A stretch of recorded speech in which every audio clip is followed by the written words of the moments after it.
Educación Universitaria Antonio José de Sucre. En esta ocasión vinimos a hablar sobre las generalidades de la psicología evolutiva y la historia de la infancia y su estado actual en Colombia. La psicología evolutiva es una disciplina compleja que trata de estudiar el desarrollo humano en su conjunto. Estudia los cambios conductuales psicológicos y de percepción en el ser humano a lo largo de su ciclo de vida. La psicología evolutiva busca explicar los procesos de cambios en niños y adultos y encontrar los factores de influencia sobre los cambios. En la parte del desarrollo histórico, en su comienzo la psicología del desarrollo humano solo se preocupaba del desarrollo humano en la infancia y la adolescencia. Parecía como si el desarrollo se detuviera ahí. Sin embargo, con el paso del tiempo, hubo una conciencia creciente de que era necesario considerar el desarrollo humano a lo largo de todo el ciclo vital, es decir, de todo el curso de la vida desde el nacimiento hasta la muerte. El desarrollo humano. Desde el momento de la concepción, los seres humanos emprendemos un proceso de cambios que continúa durante toda la vida. Procesos de cambios psicológicos y sistemáticos que se dan a lo largo de la vida del ser humano, en el cual éste posee tareas implícitas impuestas por la sociedad y la cultura. En este proceso de desarrollo humano nos encontramos con unas etapas del desarrollo. La etapa prenatal, que es la etapa que iría desde la concepción hasta el nacimiento. La etapa de la infancia va del nacimiento hasta los 3 años de edad. La etapa de la niñez temprana va desde los 3 años de edad hasta los 6 años de edad. La etapa de la niñez media iría desde los 6 años de edad hasta los 11 años de edad. La etapa de la adolescencia va desde los 11 años de edad alrededor de los 20 años. Entraríamos a la etapa de la adultez temprana, que iría desde los 20 años a los 40 años. La etapa de la adultez media, que empezaría desde los 40 años a los 65 años.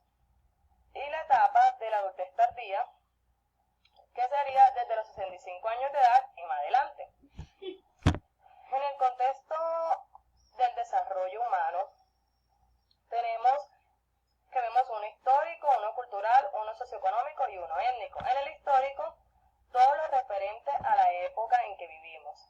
En el cultural, la cultura en donde vivimos, la forma de vida de nosotros también.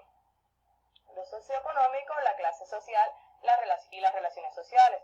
Lo étnico vendría siendo las tradiciones y las costumbres. Bueno, también nos encontramos, por último, con unas perspectivas de las principales teorías del desarrollo humano. La primera es la psicodinámica. Aquí encontramos la teoría freudiana y la teoría psicosocial de Erickson. En la teoría freudiana, vemos que se afirma que la conducta está motivada por fuerzas internas, recuerdos que generalmente escapan a la conciencia y al control del individuo. En la teoría psicosocial de Erickson propuso una visión psicodinámica alternativa en su teoría, la cual enfatiza en la interacción social. En esta perspectiva, la sociedad y la cultura desafían y moldean al individuo. En segundo puesto, tenemos una perspectiva conductista. La perspectiva conductista sugiere que las claves para entender el desarrollo están en la conducta observable y los estímulos que se encuentran en el ambiente. Aquí encontramos un condicionamiento clásico, uno operante y una teoría del aprendizaje cognitivo social. En el condicionamiento clásico ocurre cuando un organismo aprende a responder de una manera particular a un estímulo neutro, que normalmente no provoca ese tipo de respuesta. En el condicionamiento operante consiste en que una respuesta voluntaria es fortalecida o debilitada por su asociación con consecuencias positivas o negativas. Y en la teoría del aprendizaje cognitivo social, en esta teoría vemos que es un modelo que enfatiza en el aprendizaje por observación de la conducta de otra persona, que se denomina modelo. En la tercera perspectiva tenemos a la perspectiva cognitiva social, que se centra en los procesos que nos permiten al ser humano conocer, entender y pensar. Esta hace hincapié en las representaciones internas y mentales de la persona respecto al mundo. Aquí encontramos la teoría del desarrollo cognitivo de Piaget, que es una teoría completa sobre la naturaleza y el desarrollo de la inteligencia humana. Vemos que también Piaget creía que la infancia del individuo juega un papel vital y activo con el crecimiento de la inteligencia y que el niño aprende a través de hacer y explorar activamente. También encontramos la teoría de Vygotsky. La teoría sociocultural de Vygotsky enfatiza la manera en que el desarrollo cognitivo avanza con resultados de las interacciones sociales entre los miembros de una cultura. Y para terminar, por último tenemos una perspectiva humanista. En esta perspectiva humanista afirma que la persona posee la capacidad natural para tomar decisiones acerca de su vida y para controlar su conducta. Enfatiza en el libre albedrío. La capacidad del ser humano para hacer las elecciones de su vida. Y encontramos una autorrealización, que es un estado de autosatisfacción en el cual la gente alcanza a su manera su máximo potencial. Bueno, continuando con la presentación, les estaré hablando acerca de la historia de la infancia y la concepción de este término desde entonces. Infancia o infante, esta palabra se origina en el latín negar, que significa ser incapaz de expresarse. Desde la década de los 800 a.C. al 401 después de Cristo, en esta época la infancia se caracterizó por tener un carácter invisible. No existía concepto ni de niñez, ni de niño, ni de niña. Solían mezclarse con los adultos. La infancia era un periodo de fragilidad en este entonces. Entre el 800 a.C. y el 400 después de Cristo, en este periodo los infantes eran denominados desde la concebida pauta de crianza. ¿Qué significaba esto? Esto se determinaba si el infante era no deseado o nacía con enfermedades congénitas. ¿Qué significaba esto? Por ejemplo, una familia en dado caso quería tener un niño y nacía una niña, esta era o abandonada o era llevada a un orfanato o se le sacrificaba. Y si el bebé nacía con enfermedades congénitas, era abandonado y en dado caso era también sacrificado. Pasado el tiempo llegamos a los niños de la cruzada, esto en la década de 1101 y 1300. Debido a la organización militar y religiosa de esta época, los niños eran obligados a marchar al sur de Italia en las cruzadas. Y también en esta época los niños se vendían como esclavos. Llegando al siglo XVI, los niños se concebían como adultos pequeños. Desde esta concepción se consideraba que los niños estaban en proceso para alcanzar la madurez, considerados como inacabados, eran adultos en procedimiento, en proceso. Estos eran vestidos como adultos, trabajaban y laboraban igual como lo hacían los adultos, eran llevados al campo, mantenían los quehaceres del hogar y las niñas se les obligaba a atender a sus familias. En este tiempo los niños no tenían un lugar apropiado o propicio para ellos, no tenían derecho a jugar, eran más niños centrados en los quehaceres y el trabajo para el hogar. El niño en su lugar propio de infante. En el siglo XVIII, ya con todo este tiempo, este recorrido en los diferentes estadios de la historia de la niñez, llegamos a este lugar.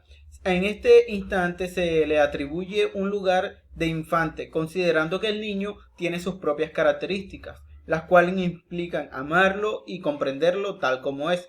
Ya en este punto de la historia, el niño comienza a ser diferenciado de un adulto, ya tiene su propio lugar.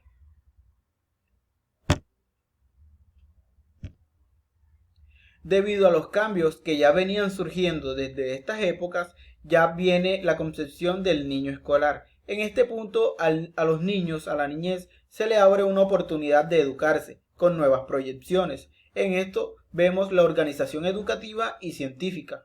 Esto como un modelo de conductual del niño, ya en una socialización. Debido a los cambios y todos estos procesos que habían llevado a los niños, llegamos al niño como un ser biológico y social. A mediados del siglo XX, los niños empezaron a ser considerados como entes psicológicos, sociales, con gran capacidad intelectual e imaginativa, creativa y exploradora y lúdica. Esto se veía en las proyecciones, en las marchas, en las concepciones que presentaban los niños entre la publicidad en el entorno público. Los niños como sujeto de derecho. En este punto al niño ya se le va abriendo un nuevo campo. El niño ya se le va viendo como un ser único e independiente. Desde este punto nace la Convención Nacional de los Derechos del Niño. Los niños y las niñas como valorados como sujetos son de derecho pleno, desarrollo físico, mental, con libertad de expresar sus propias opiniones. Ya desde este punto los niños empiezan a tener sus propios beneficios. En este punto del proceso y la historia que ha llevado la niñez en todo el ámbito social, en las diferentes culturas, llegamos al punto de la niñez aquí en Colombia. A pesar de que en Colombia la Constitución Política en su artículo 44 promueve los derechos fundamentales de la niñez, como la vida, la integridad física, la salud, la seguridad social y la alimentación equilibrada, las cifras parecen no indicar lo propio. Pues la siguiente sigue siendo muy compleja en el país, ya que los casos de violencia contra los niños van desde maltrato social, psicológico, pasando por la negligencia de los padres o cuidadores de ellos. Ha llegado hasta el abuso sexual, explotación sexual y comercial. Los niños en este país han habido muchísimos casos de venta, de maltrato infantil, de desnutrición. Aunque al niño ya en esta época cuenta con diversas oportunidades, aún así se sigue maltratando los derechos del niño. La situación en el país sigue siendo muy compleja, ya que los casos de violencia contra los niños van de maltrato. Toda la explotación sexual han seguido ocurriendo y han promovido que más derechos, más comunidades protesten por estos casos. 2.855 casos de abuso infantil. Diariamente se registran 66 casos de violencia contra los niños. Y esto apenas en el 2018. Todo este proceso que ha conllevado Colombia para hacer valer los derechos de los niños se ha visto algo tardío, pues aún se siguen haciendo esfuerzos por erradicar la violencia, el abuso sexual, el maltrato psicológico, el abandono, la desnutrición, la venta. La actualidad la niñez, aunque cuenta con muchos privilegios, siguen siendo abordados de manera no a favor de la niñez. Siguen siendo maltratados, explotados.